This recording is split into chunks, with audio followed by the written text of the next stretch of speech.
All right, and on to module 4 we go. So this module is talking about subcontracts and scopes of work. I always kind of link those two together because as a project manager or dealing with as a general contractor or a CM, it's often the case where you're going to be the ones who are writing the scopes of work and then awarding contracts and subcontracts based on those scopes of work. So the big thing with this module is really your assignments.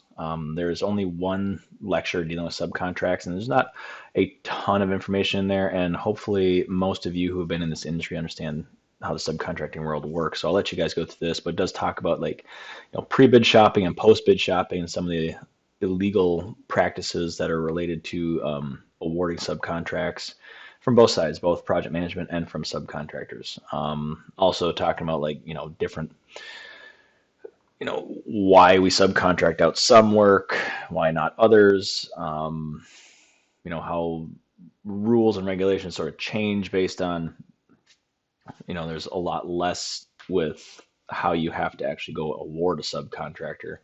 There's mostly up to the GC or the CM. Also understand that the sub is still bound by the contract that the GC or the CM has with the owner, and then understanding what back charges are too, because that is heavily involving subcontractors and how that process works. One of the things I will emphasize with back charges is that becomes a really cumbersome mess if it's not handled in pre-construction, and understanding through your scopes of work, through post-bid meetings, through all those things, making sure that your back charge process is tightened up to make sure that subs are not just sending back charges randomly and at the end of the project.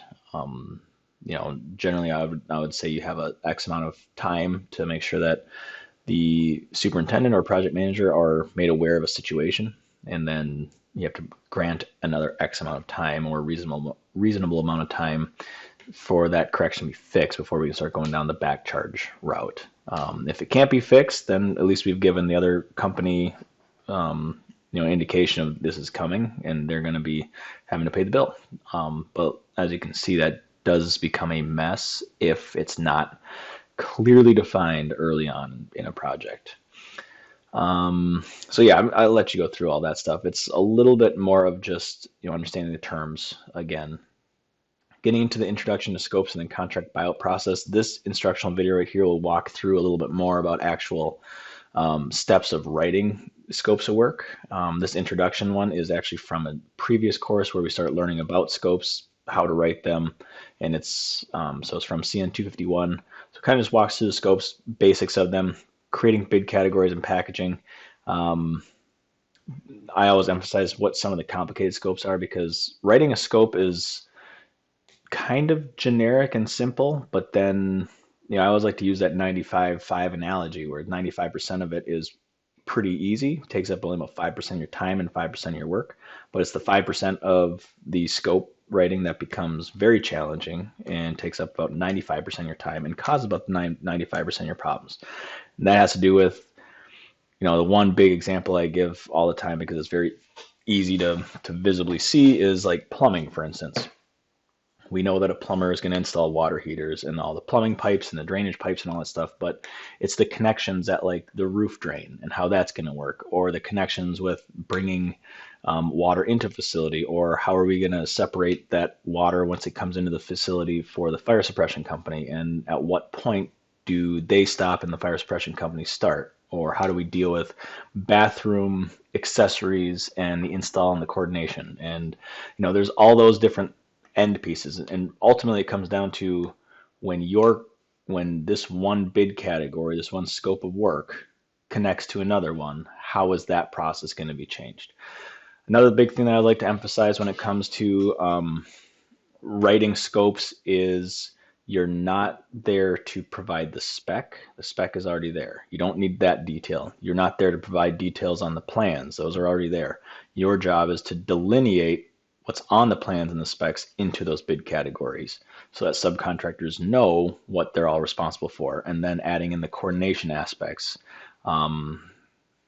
to clarify then that some subcontractors are responsible for different things. So again, I think you guys can probably go through most of these things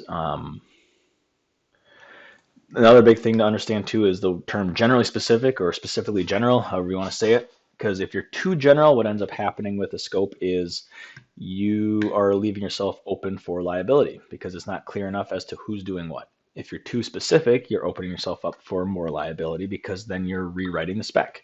And if you miss something, you're liable. So that's where you have to be general enough to indicate that if it's associated with this type of work, it's that subcontractor's responsibility.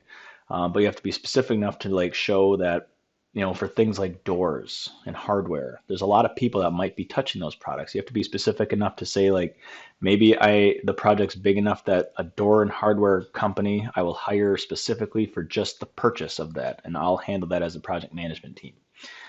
But then I might have my masons installing some frames. I might have my general trades installing other frames. I might have my walls and ceilings company installing other frames, right? So that's where the specificity has to come into play of like which ones are they're doing. And then who's hanging the doors, right? It's generally your general trades. But then there are card readers, there's door security things, there might be mag hold opens. There's a lot of different things that go in that are involved with doors and hardware. So that's where you have to be specific enough to explain who's doing what, but not be so specific that you're rewriting specs. And also not being so specific that if you miss something, that you're going to be responsible for it.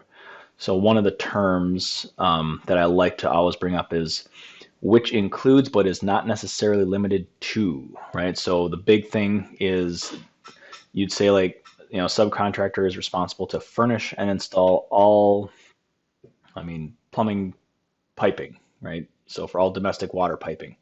And then you say which includes but is not necessarily limited to, and then you can list off a few of those items that are required for the proper install of that system, but you don't need to go so far into depth to rewrite the spec, and you don't need to explain, by saying this, if you miss something, then you're not held liable because it's related to that thing, right?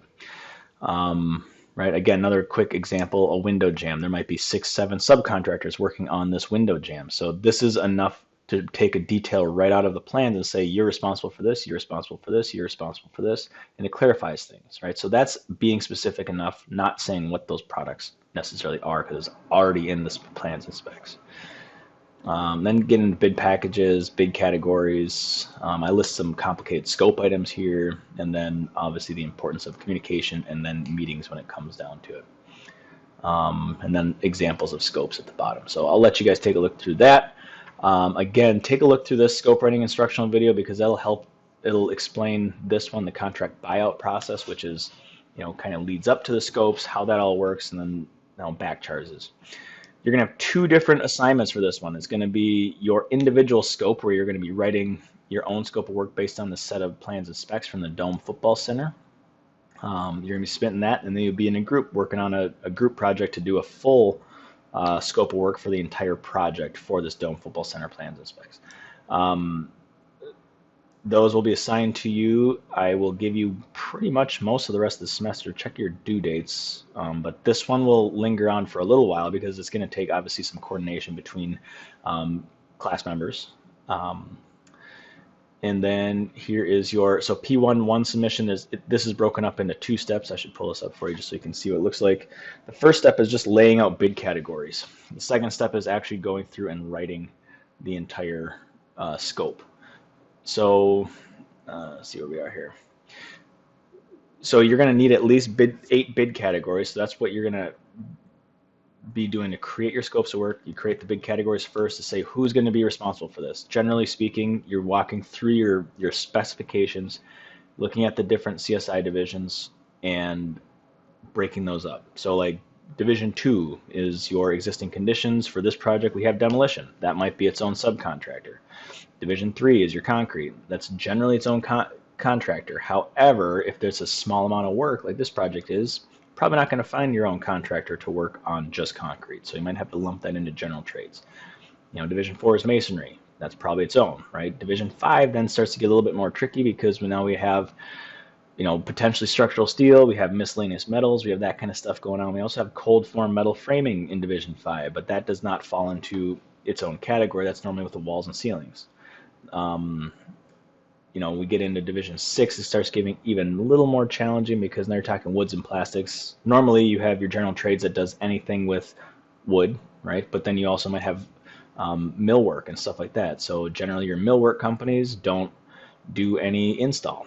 Some might, a lot don't, right? So now you're talking someone has to furnish something and then someone else has to install that, right? So you're coordinating that with general trades and writing that in your scopes. Um, 7 gets challenging too because it's thermal and moisture. So so a lot of subcontractors probably need joint sealants, for instance, concrete, masonry, right? General trades, potentially millwork, potentially painters, right? Walls and ceilings companies, they all kind of need different joint sealants. Um, Potentially some weather protection too. Not on this project because it's the interior renovation. Right, so you just kind of walk yourself through the list. Division 8 gets challenging because you have openings, right? So now we're talking doors and hardware again. We're talking glass and glazing. Some of those things can get lumped into different categories. You have to take a look at what is important on your project. You're looking size of work. What is the actual overall scope of the work? What type of work are we dealing with? What type of year is it? If it's outside or if it's new work on the outside. Those things all sort of change. How big is the market we're dealing with? So Marquette, Michigan is a very small market. So your capabilities within subcontractors is different than if you're dealing with like Chicago or Minneapolis or Detroit. So understanding that jurisdiction and how the trades like to operate within those is a big deal when it comes to scope writing. Um, Within each of those bid categories that we create, then the next thing is you have to make sure that each of the spec sections that are listed in your specifications are encompassed within each of the bid categories. So that is like a catch-all. So that if you miss something in your scope of work, but you have the spec section listed, that subcontractor knows they are responsible for that. That's where your scope is a big deal when it comes to clarifying throughout the spec sections. Hope that makes sense. And then, so that's the first thing. All you're doing is basically breaking up your 8 bid categories and putting specs within each of those bid categories. Some of those specs might be in multiple. Like I just mentioned, joint sealants might be in multiple. You might have some that are furnish and install. So like doors and hardware might be in multiple, right? Because your mason's going to have to install if the frame is in masonry wall, but they're not going to furnish it, right? But they're doing the install, so they still have to have that spec section so they understand the requirements and what is being purchased, right? But then your general trades are going to need that one as well because they're going to probably be the ones furnishing and installing. Like I said, on a big project, I'm not going to have any of my trades be responsible to furnish doors and hardware because that's a big category its own. I'd be taking that on and save the 10% markup because that's expensive, right? So that's where you have to understand the overall size and scale of work that you're dealing with. That's step 1. Step 2 is actually taking those bid categories then and breaking them down into your full scopes of work. So there's a template for that as well. Where am I here? There's a template I provide in your A4 scope of work, title A5. But this is basically what you're filling out. You create the bid category number, the bid category name. So this could be something like general trades or something like masonry, right? Leave this alone. This is just generic writing, and this is where you put your spec sections. Your related section is for step 2, but this is things like if you're a company that isn't going to be installing this, but what your product is requires this to be done correctly, I would put a related section for that. So things like finishes is a good example. If you have a new build and you're putting down flooring, the flooring company is not going to be doing concrete, for instance, but I would put that as a related section so they understand what the concrete requirements are, the tolerances, all those things. Kind of holds them liable also to make sure that they know what's going in before them for any substrates. All right, so that's the example of what you would put for related section. When it comes to specifically includes, this is your actual scope of work where you break down line item by line item, showing this is what you as your masonry subcontractor is required to do. So this is where we get the meat and the potatoes of the scope. I always added allowances in there just as a CM. I would put allowances in my projects just because I have the authority then to use those allowances as we see fit instead of having to go through change order processes. But I have to be clear very clear with the subcontractors that they cannot bill against that unless we all determine that it is without, outside of their original scope. I wouldn't always do this on projects, but for like a caulking subcontractor, for instance, I might have like a $40,000 caulking package. And it's so hard to find within a set of plans and specs, like where all the dissimilar materials are that that company would have to be providing that sealant and that joint sealant. So I would generally put like a $2,000 to $5,000 general allowance in there for them, for us to say, no one else really saw this. Everyone else can reasonably say they did not have that in their scope, and I can just, at my own command, say, you go take care of those things, track it on time and material, and issue, and we'll walk through that and get you so you can bill against your allowance. You don't have to do this for this project. It's up to you, but just showing you different things you can do with that. Unit pricing is another one that you do not have to do, and I would not do this for most things on your project, but every project I ever ran, I would always include unit pricing, because only for the items that are the most common for that subcontractor. So like, and the reason why I would do this is because of changes. A lot of times what ends up happening is, owners go through a room and say, hey, I don't like that flooring. I want to change it to maybe this other flooring that we have. But if I have a unit price for each of the, flooring types, for instance, then I can tell you, and that's an install price too, then I can tell you, the owner, right off the bat, hey, you want to deduct it from this room and then add this type in, it's going to cost you $1,500. And they can make that decision right then and there, because we already have those changes in place, instead of having to go through and reprice. Holds the contractor's liability for, or holds them liable for, holding to the prices that they issued at the beginning of the contract, right? But also streamlines our process a lot more. And then the excluded section, again, this is more of a clarification thing when it comes to scopes. The biggest thing to note here is that it's not excluding all things on the project. It's excluding things that a company could regularly do that for this project they are not doing. So control joints is a big one to talk about. So sometimes you might have your mason providing the caulking and sealants for control joints. Sometimes you might not. So if you're not going to do it in this project and they're not responsible, clarify that within your excluded section, and then say who is responsible, so that there's continuity within your documents. Doors and hardwares, doors and frames, right? Doors, hardwares, and frames, sorry, are a big one, because who's furnishing, who's installing which ones, right? So that's a big deal. So excluding frame install for general trades, right? So if it's in a masonry building or a masonry wall. So those are the kind of things you would put on your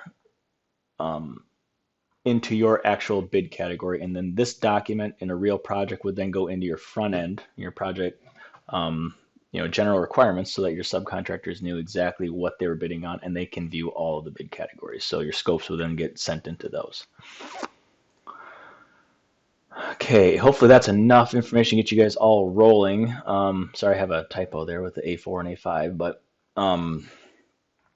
the next thing too, there's also a subcontractor management case study. So that's part of your discussion post. This is separate then from your project and assignment. So you can do this at any time. This case study is through the AGC and other real projects, so that and a lot of the questions in this discussion post are through the case study.